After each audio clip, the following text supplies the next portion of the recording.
একটা গ্রুপিং আছে।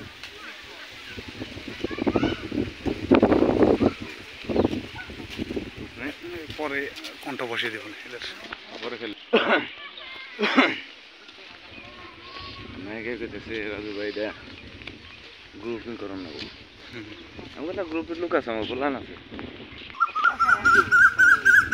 আর মুস্তাফার একটা ইন্টারভিউ নেব স্কুলের উপরে। ঠিক আছে, দুইটা হইলো আর হইলো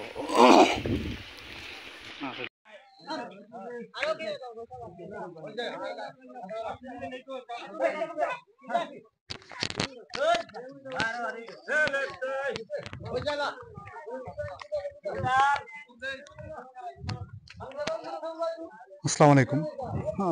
দীর্ঘ প্রতীক্ষার পর আমাদের ঈদুল আজহার গরু কোরবানি করা হইতেছে। আশা করি সবাই দেখতে পারবেন, তবে দেখানো যাবে না, একটু সিক্রেট ব্যাপার।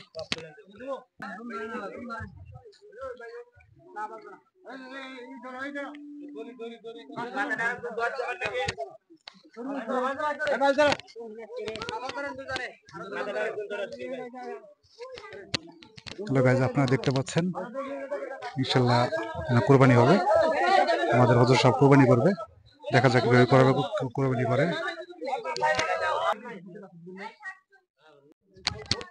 হ্যালো, আসসালামু আলাইকুম। এখন আমাদের এলাকার বর্ণমানা আমাদের হুজুর সাহেব, আমাদের রাসেল হোসেন, তিনি দীর্ঘদিন ধরে আমাদের এখানে আছে। এখন আপনি কত বছর ধরে এখানে আছেন?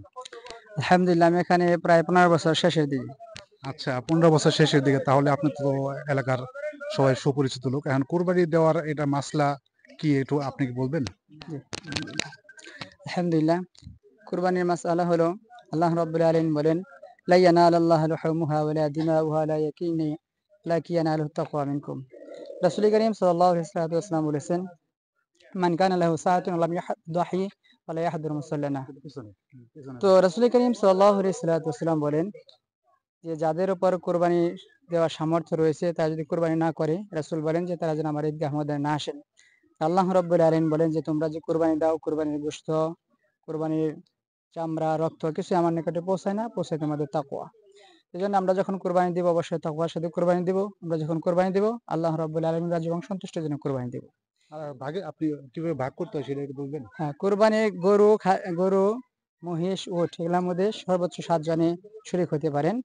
কুরবানির গোশত বন্টন পদ্ধতি হলো যে 3 ভাগ করে, এটা হলো মুস্তাহাব পদ্ধতি। 1 ভাগ নিজে রাখা, 1 ভাগ আত্মীয় স্বজনকে দেওয়া, 1 ভাগ গরিব মিসকিনদের মধ্যে বিলীন করে দেওয়া। তবে কেউ যদি কিনা সম্পূর্ণ গোশত একা রেখে দেয় তবে সেটার জন্য তার জন্য জায়েজ আছে, এটা বৈধ আছে। আচ্ছা, থ্যাংক ইউ আপনাকে। ধন্যবাদ।